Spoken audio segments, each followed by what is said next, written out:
أعوذ بالله من الشيطان الرجيم. بسم الله الرحمن الرحيم. قال ألم أقل لك إنك لن تستطيع معي صبرا قال إن سألتك عن شيء بعدها فلا تصاحبني قد بلغت من لدني عذرا فانطلقا حتى إذا أتيا أهل قرية استطعما أهلها فأبوا أن يضيفوهما فوجدا فيها جدارا يريد أن ينقض فأقامه قال لو شئت لاتخذت عليه أجرا قال هذا فراق بيني وبينك سأنبئك بتأويل ما لم تستطع عليه صبرا أما السفينة فكانت لمساكين يعملون في البحر فأردت أن أعيبها وكان وراءهم ملك يأخذ كل سفينة غصبا وأما الغلام فكان أبواه مؤمنين فخشينا أن يرهقهما طغيانا وكفرا فأردنا أن يبدلهما ربهما خيرا منه زكاة وأقرب رحما وأما الجدار فكان لغلامين يتيمين في المدينة وكان تحته كنز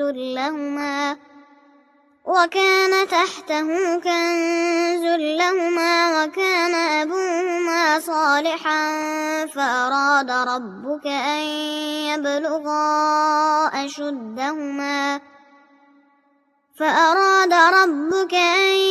يبلغا أشدهما ويستخرجا كنزهما رحمة من ربك وما فعلته عن أمري ذلك تأويل ما لم تسطع عليه صبرا ويسألونك عن ذي القرنين قل سأتلو عليكم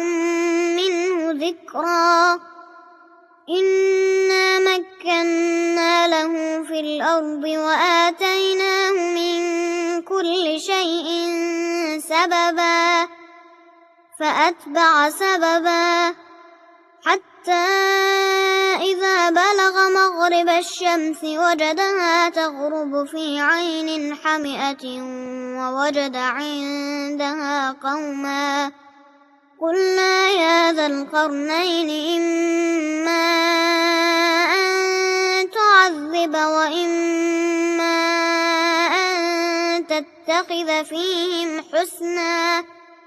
قال أما من ظلم فسوف نعذبه ثم يرد إلى ربه فيعذبه عذابا نكرا وأما من آمن وعمل صالحا فله جزاء الحسنى وسنقول له من أمرنا يسرا ثم أتبع سببا حتى إذا بلغ مطلع الشمس وجدها تطلع على قوم لم نجعل لهم من دونها سترا كذلك وقد أحطنا بما لديه خبرا ثم أتبع سببا حتى إذا بلغ بين السدين وجد من دونهما قوما لا يكادون يفقهون قولا قالوا يا ذا القرنين إن يأجوج ومأجوج مفسدون في الأرض فهل نجعل لك خرجا على أن تجعل بيننا وبينهم سدا قال ما مكني فيه ربي خير فأعينوني بقوة أجعل بينكم وبينهم ردما آتوني زبر الحديد حتى إذا ساوى بين الصدفين قال انفخوا حتى إذا جعله نارا قال آتوني أفرغ عليه قطرا فما استطاعوا أن يظهروه وما استطاعوا له نقبا قال هذا رحمة من ربي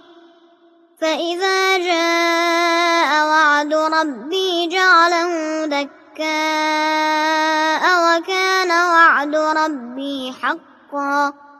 وتركنا بعضهم يومئذ يموج في بعض ونفخ في الصور فجمعناهم جمعا وعرضنا جهنم يومئذ للكافرين عرضا الذين كانت أعينهم في غطاء عن ذكري وكانوا لا يستطيعون سمعا أفحسب الذين كفروا أن يتخذوا عبادي من دوني أولياء إنا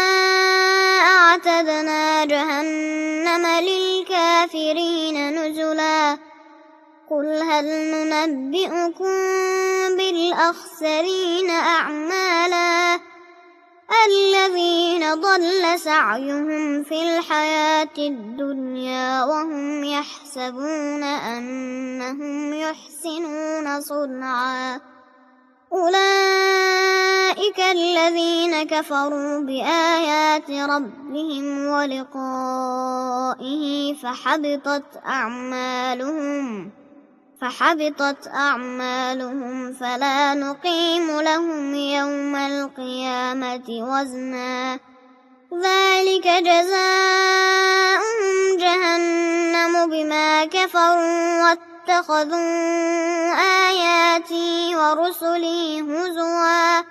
إن الذين آمنوا وعملوا الصالحات كانت لهم جنات الفردوس نزلا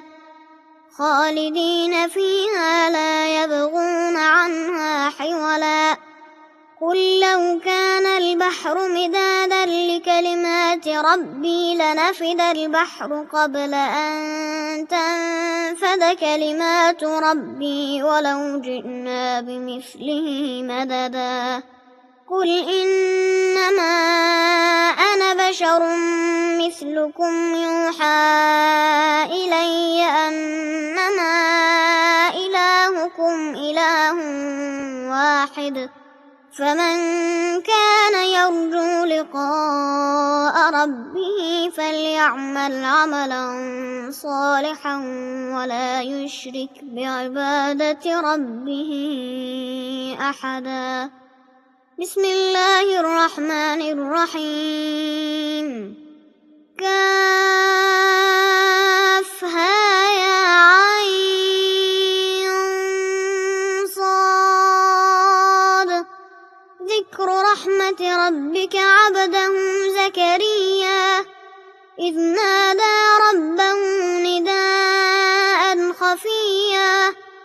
قال رب إني وهن العظم مني واشتعل الرأس شيبا ولم أكن بدعائك رب شقيا وإني خفت الموالي من ورائي وكانت امرأتي عاقرا فهب لي من لدنك وليا يرثني ويرث من آل يعقوب واجعله رب رضيا يا زكريا إنا نبشرك بغلام اسمه يحيى لم نجعل له من قبل سميا قال رب أنى يكون لي غلام وكانت امرأتي عاقرا وقد بلغت من الكبر عتيا قال كذلك قال ربك هو علي هين وقد خلقتك من قبل ولم تك شيئا قال رب اجعل لي آية قال آيتك ألا تكلم الناس 3 ليال سويا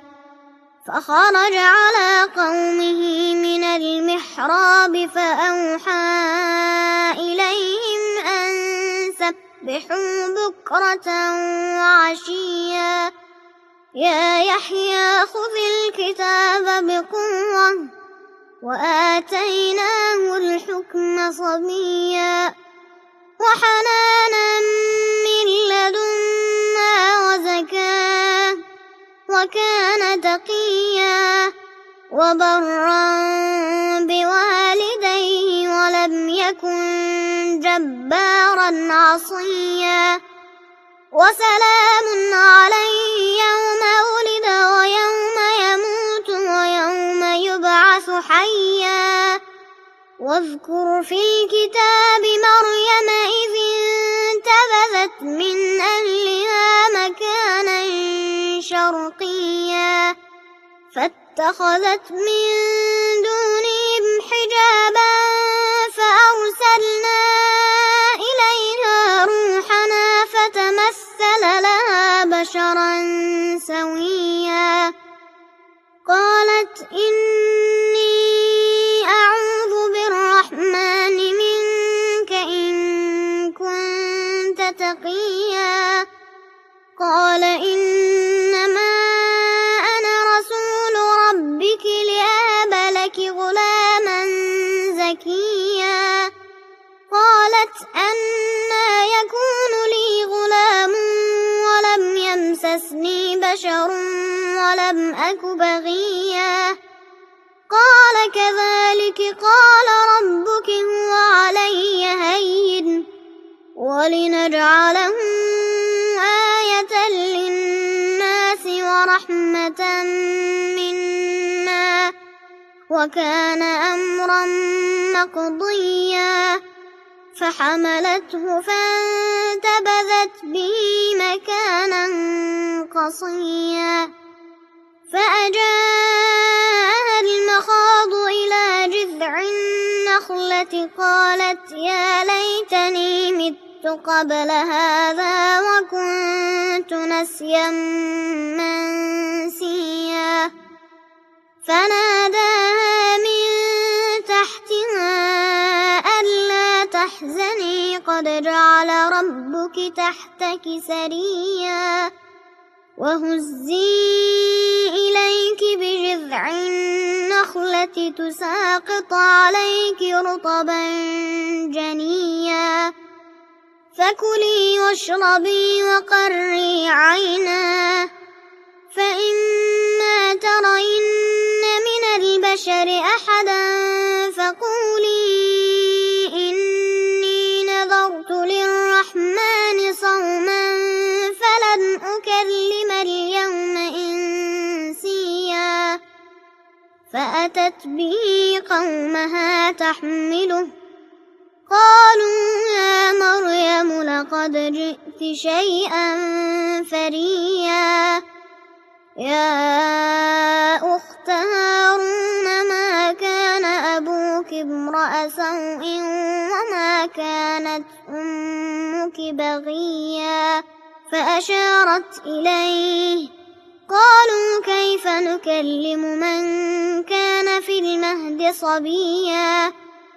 قال إني عبد الله آتاني الكتاب وجعلني نبيا وجعلني مباركا أينما كنت وأوصاني بالصلاة والزكاة ما دمت حيا وبرا بوالدتي ولم يجعلني جبارا شقيا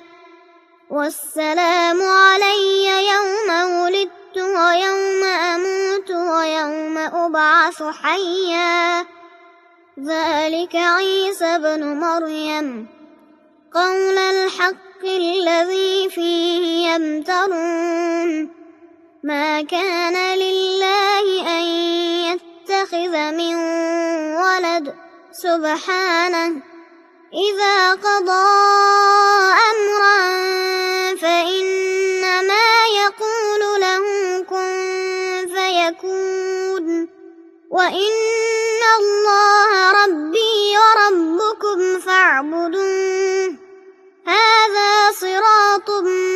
مستقيم فاختلف الأحزاب من بينهم فويل للذين كفروا من مشهد يوم عظيم أسمع بهم وأبصر يوم يأتوننا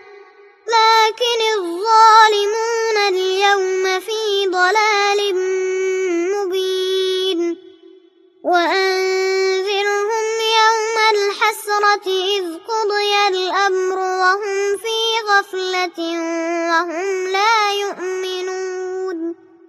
إنا نحن نرث الأرض ومن عليها وإلينا يرجعون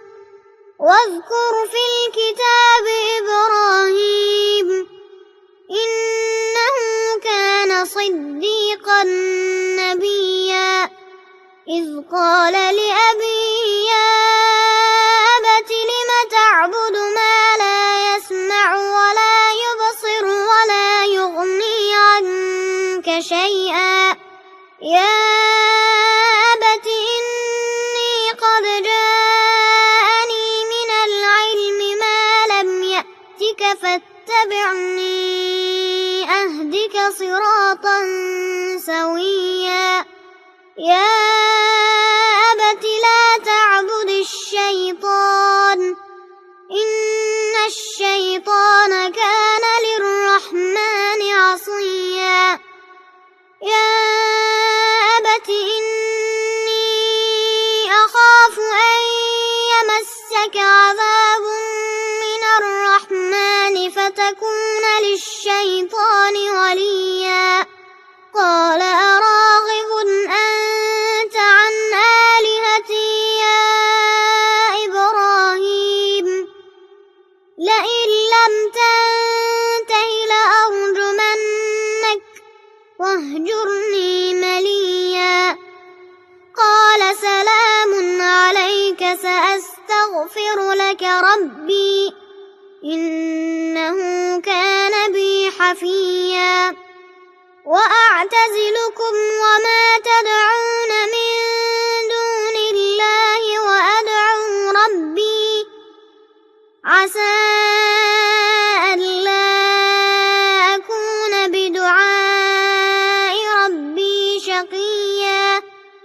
فلما اعتزلهم وما يعبدون من دون الله وهبنا له إسحاق ويعقوب وكلا جعلنا نبيا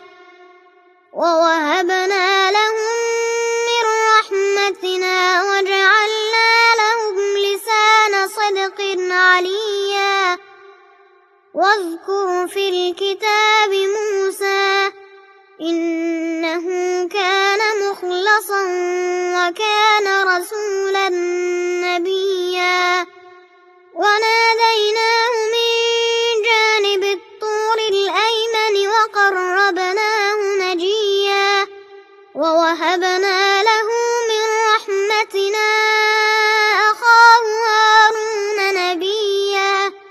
واذكر في الكتاب إسماعيل إنه كان صادق الوعد وكان رسولا نبيا وكان يأمر أهله بالصلاة والزكاة وكان عند ربه مرضيا واذكر في الكتاب إدريس إنه كان صديقا نبيا ورفعناه مكانا عليا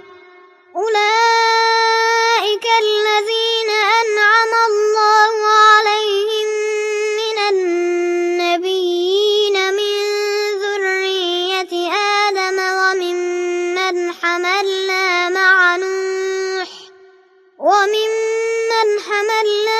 نوح ومن ذرية إبراهيم وإسرائيل وممن هدينا واجتبينا إذا تتلى عليهم آيات الرحمن خروا سجدا وبكيا فخلف من بعدهم خلف أضاعوا الصلاة واتبعوا الشهوات فسوف يلقون غيا إلا من تاب وآمن وعمل صالحا فأولئك يدخلون الجنة ولا يظلمون شيئا جنات عدن التي وعد الرحمن عباده بالغيب إنه كان وعده مأتيا لا يسمعون فيها لغوا إلا سلاما ولهم رزقهم فيها بكرة وعشيا تلك الجنة التي نورث من عبادنا من كان تقيا وما نتنزل إلا بأمر ربك له ما بين أيدينا وما خلفنا وما بين ذلك وما كان ربك نسيا رب السماوات والأرض وما بينهما فاعبده واصطبر لعبادته هل تعلم له سميا ويقول الإنسان أإذا ما مت لسوف أخرج حيا أولا يذكر الإنسان أنا خلقناه من قبل ولم يك شيئا فوربك لنحشرنهم والشياطين ثم لنحضرنهم حول جهنم جثيا ثم لننزعن من كل شيعة أيهم أشد على الرحمن عتيا ثم لنحن أعلم بالذين هم أولى بها صليا وإن منكم إلا واردها كان على ربك حتما مقضيا ثم ننجي الذين اتقوا ونذر الظالمين فيها جثيا وإذا تتلى عليهم آياتنا بينات قال الذين كفروا للذين آمنوا أي الفريقين خير مقاما وأحسن نديا وكم أهلكنا قبلهم من قرن هم أحسن أثاثا ورئيا قل من كان في الضلالة فليمدد له الرحمن مدا حتى إذا رأوا ما يوعدون إما العذاب وإما الساعة فسيعلمون من هو شر مكانا وأضعف جندا ويزيد الله الذين اهتدوا هدى والباقيات الصالحات خير عند ربك ثوابا وخير مردا أفرأيت الذي كفر بآياتنا وقال لأوتين مالا وولدا أطلع الغيب أم اتخذ عند الرحمن عهدا كلا سنكتب ما يقول ونمد له من العذاب مدا ونرثه ما يقول ويأتينا فردا واتخذوا من دون الله آلهة ليكونوا لهم عزا كلا سيكفرون بعبادتهم ويكونون عليهم ضدا ألم تر أنا أرسلنا الشياطين على الكافرين تؤزهم أزا فلا تعجل عليهم إنما نعد لهم عدا يوم نحشر المتقين إلى الرحمن وفدا ونسوق المجرمين إلى جهنم وردا لا يملكون الشفاعة إلا من اتخذ عند الرحمن عهدا وقالوا اتخذ الرحمن ولدا لقد جئتم شيئا إدا تكاد السماوات يتفطرن منه وتنشق الأرض وتخر الجبال هدا أن دعوا للرحمن ولدا وما ينبغي للرحمن أن يتخذ ولدا إن كل من في السماوات والأرض إلا آتي الرحمن عبدا لقد أحصاهم وعدهم عدا وكلهم آتيه يوم القيامة فردا إن الذين آمنوا وعملوا الصالحات سيجعل لهم الرحمن ودا فإنما يسرناه بلسانك لتبشر به المتقين وتنذر به قوما لدا وكم أهلكنا قبلهم من قرن هل تحس منهم من أحد أو تسمع لهم ركزا بسم الله الرحمن الرحيم طه ما أنزلنا عليك القرآن لتشقى إلا تذكرة لمن يخشى تنزيلا ممن خلق الأرض والسماوات العلى الرحمن على العرش استوى له ما في السماوات وما في الأرض وما بينهما وما تحت الثرى وإن تجهر بالقول فإنه يعلم السر وأخفى الله لا إله إلا هو له الأسماء الحسنى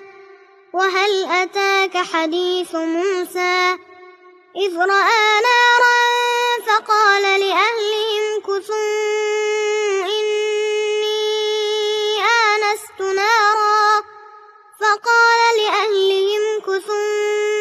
إني آنست نارا لعلي آتيكم منها بقبس أو أجد على النار هدى فلما أتاها نودي يا موسى إني أنا ربك فاخلع عليك إنك بالوادي المقدس طوى وأنا اخترتك فاستمع لما يوحى إنني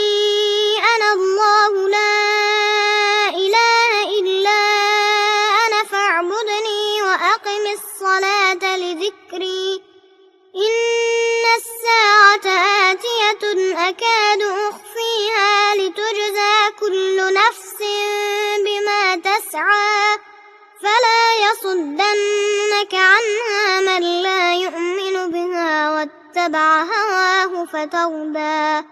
وما تلك بيمينك يا موسى قال هي عصاي أتوكأ عليها وأهش بها على غنمي ولي فيها مآرب أخرى قال ألقها يا موسى فألقاها فإذا هي حية تسعى قال خذها ولا تخف سنعيدها سيرتها الأولى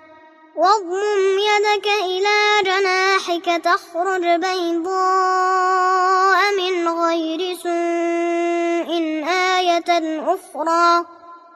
لنريك من آياتنا الكبرى اذهب إلى فرعون إنه طغى قال رب اشرح لي صدري ويسر لي أمري واحلل عقدة من لساني يفقه قولي واجعل لي وزيرا من أهلي هارون أخي اشدد به أزري وأشركه في أمري كي نسبحك كثيرا ونذكرك كثيرا إنك كنت بنا بصيرا قال قد أوتيت سؤلك يا موسى ولقد مننا عليك مرة أخرى إذ أوحينا إلى أمك ما يوحى أن اقذفيه في التابوت فاقذفيه في اليم فليلقه اليم بالساحل يأخذه عدو لي وعدو له وألقيت عليك محبة مني ولتصنع على عيني إذ تمشي أختك فتقول هل أدلكم على من يكفله فرجعناك إلى أمك كي تقر عينها ولا تحزن وقتلت نفسا فنجيناك من الغم وفتناك فتونا فلبثت سنين في أهل مدين ثم جئت على قدري يا موسى واصطنعتك لنفسي اذهب أنت وأخوك بآياتي ولا تنيا في ذكري اذهبا إلى فرعون إنه طغى فقولا له قولا لينا لعله يتذكر أو يخشى قالا ربنا إننا نخاف أن يفرط علينا أو أن يطغى قال لا تخافا إنني معكما أسمع وأرى فأتياه فقولا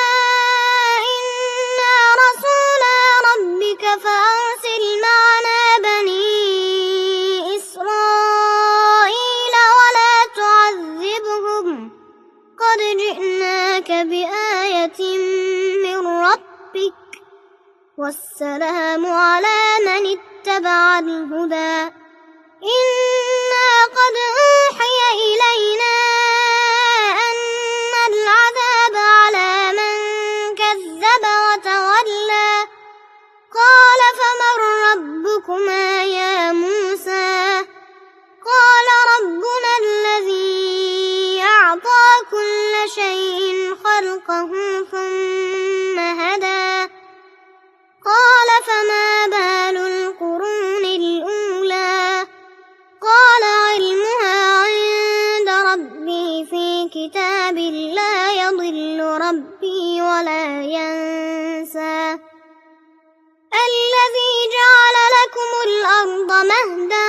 وسلك لكم فيها سبلا وأنزل من السماء وأنزل من السماء ماء فأخرجنا به أزواجا من نبات شتى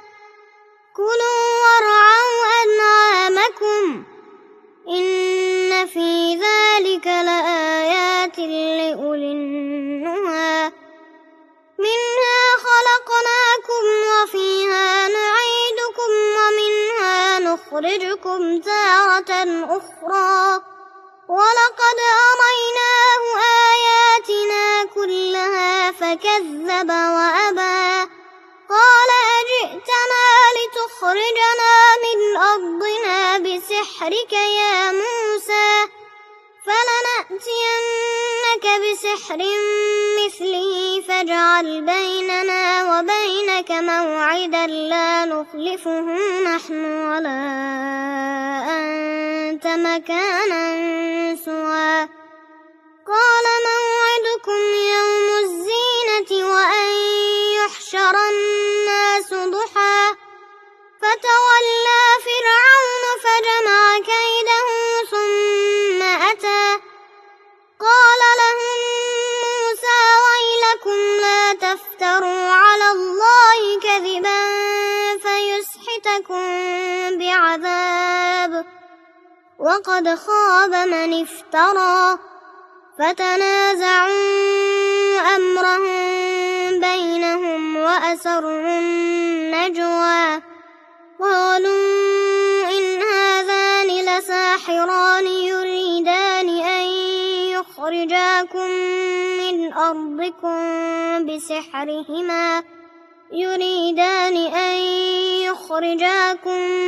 من أرضكم بسحرهما ويذهبا بطريقتكم المثلى فأجمعوا كيدكم ثم أتوا صفا وقد أفلح اليوم من استعلى قالوا يا موسى إما أن تلقي وإما أن نكون أول من ألقى قال بل ألقوا فإذا حبالهم وعصيهم يخيل إليه من سحرهم أنها تسعى فأوجس في نفسه خيفة موسى قلنا لا تخف إنك أنت الأعلى وألق ما في يمينك تلقف ما صنعوا إنما صنعوا كيد ساحر ولا يفلح الساحر حيث أتى فألقي السحرة سجدا قالوا آمنا برب هارون وموسى قال آمنتم له قبل أن آذن لكم إنه لكبيركم الذي علمكم السحر فلأقطعن أيديكم وأرجلكم من خلاف ولأصلبنكم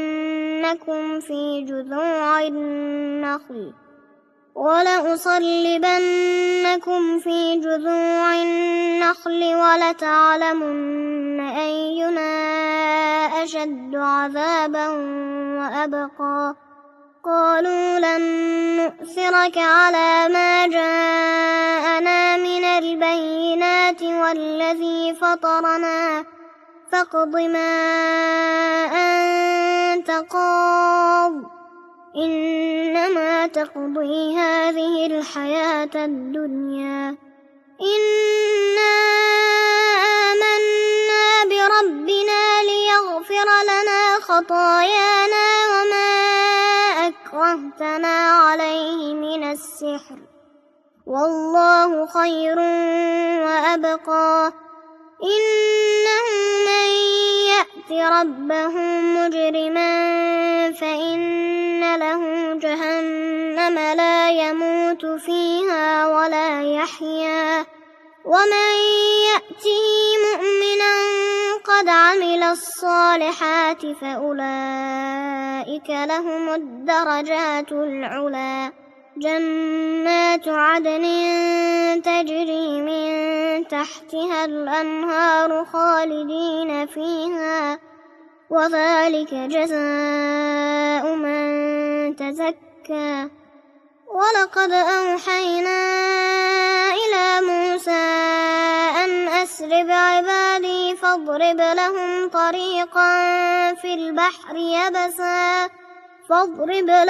طريقا في البحر يبسا لا تخاف دركا ولا تخشى فأتبعهم فرعون بجنوده فغشيهم من اليم ما غشيهم وأضل فرعون قومه وما هدى يا بني إسرائيل قد أنجيناكم من عدوكم وواعدناكم جانب الطور الأيمن ونزلنا عليكم المن والسلوى كلوا من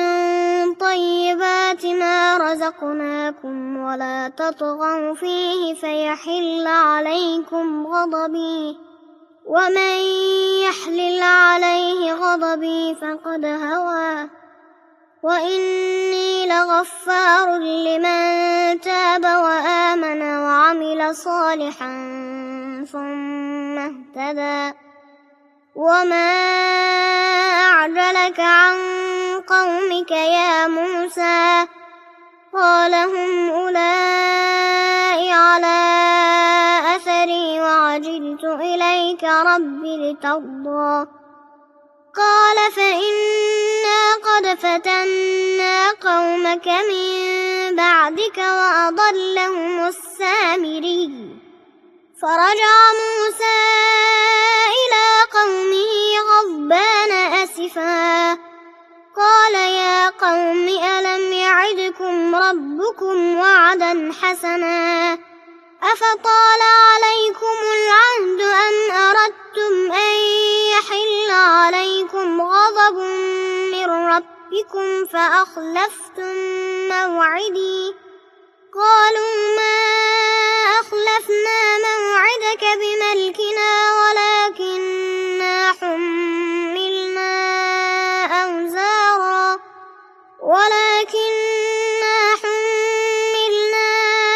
أوزارا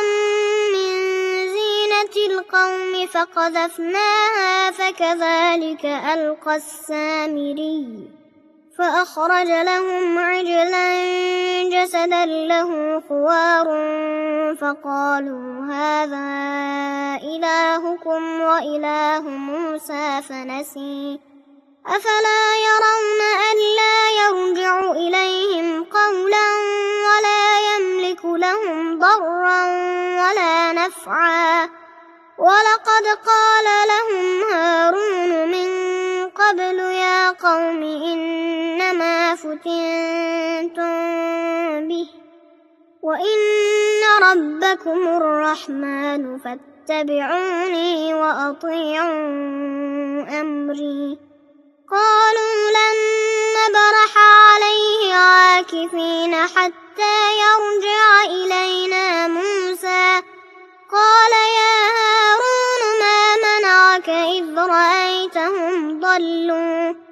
ألا تتبعني أفعصيت أمري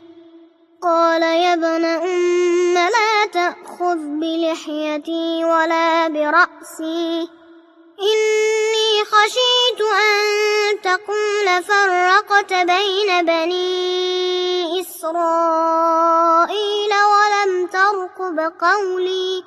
قال فما خطبك يا سامري قال بصرت بما لم يبصروا به فقبضت قبضة من أثر الرسول فنبذتها وكذلك سولت لي نفسي قال فاذهب فإن لك في الحياة أن تقول لا مساس وإن لك موعدا لن تخلفه وانظر إلى إلهك الذي ظلت عليه عاكفا لنحرقنه ثم لننسفنه في اليم نسفا إنما إلهكم الله الذي لا إله إلا هو وسع كل شيء علما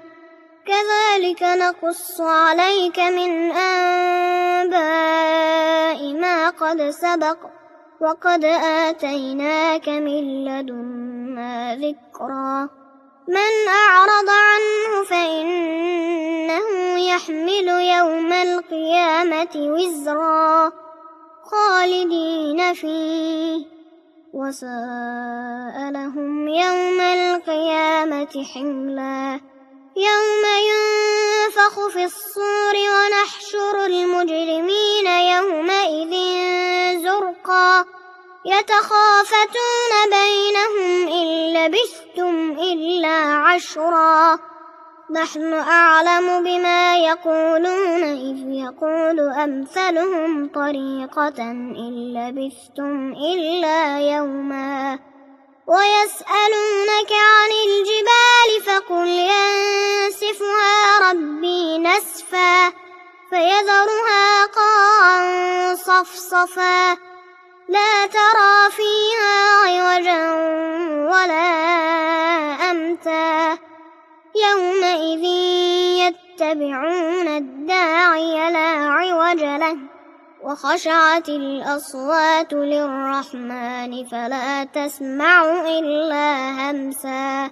يومئذ لا تنفع الشفاعة إلا من أذن له الرحمن ورضي له قولا يعلم ما بين أيديهم وما خلفهم ولا يحيطون به علما وعنت الوجوه للحي القيوم وقد خاب من حمل ظلما ومن يعمل من الصالحات وهو مؤمن فلا يخاف ظلما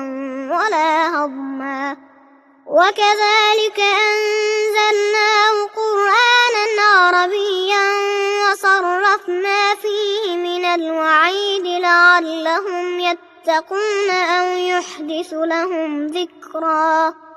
فتعالى الله الملك الحق ولا تعجل بالقرآن من قبل أن يقضى إليك وحيه وقل رب زدني علما ولقد عهدنا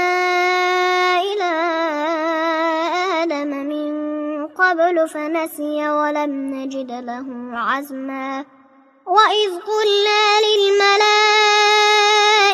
اسجدوا لآدم فسجدوا إلا إبليس أبى فقلنا يا آدم إن هذا عدو لك ولزوجك فلا يخرجنكما من الجنة فتشقى إن لك ألا تجوع فيها ولا تعرى وأنك لا تظمأ فيها ولا تضحى فوسوس إليه الشيطان قال يا آدم هل أدلك على شجرة الخلد وملك لا يبلى فأكلا منها فبدت لهما سوآتهما وطفقا يخصفان عليهما من ورق الجنة وعصى آدم ربه فغوى ثم اجتباه ربه فتاب عليه وهدى قال اهبطا منها جميعا بعضكم لبعض عدو فإما يأتينكم مني هدى فمن اتبع هداي فلا يضل ولا يشقى ومن أعرض عن ذكري فإن له معيشة ضنكا ونحشره يوم القيامة أعمى قال رب لم حشرتني أعمى وقد كنت بصيرا قال كذلك أتتك آياتنا فنسيتها وكذلك اليوم تنسى وكذلك نجزي من أسرف ولم يؤمن بآيات ربه ولعذاب الآخرة أشد وأبقى أفلم يهد لهم كم أهلكنا قبلهم من القرون يمشون في مساكنهم إن في ذلك لآيات لأولي النهى ولولا كلمة سبقت من ربك لكان لزاما وأجل مسمى فاصبر على ما يقولون وسبح بحمد ربك قبل طلوع الشمس وقبل غروبها ومن آناء الليل فسبح وأطراف النهار لعلك ترضى ولا تمدن عينيك إلى ما متعنا به أزواجا منهم زهرة الحياة الدنيا لنفتنهم فيه ورزق ربك خير وأبقى وأمر أهلك بالصلاة واصطبر عليها لا نسألك رزقا نحن نرزقك والعاقبة للتقوى وقالوا لولا يأتينا بآية من ربه أولم تأتهم بينة ما في الصحف الأولى ولو أنا أهلكناهم بعذاب من قبله لقالوا ربنا لولا أرسلت إلينا رسولا فنتبع آياتك من قبل أن نذل ونخزى قل كل متربص فتربصوا فستعلمون من أصحاب الصراط السوي ومن اهتدى صدق الله العلي العظيم.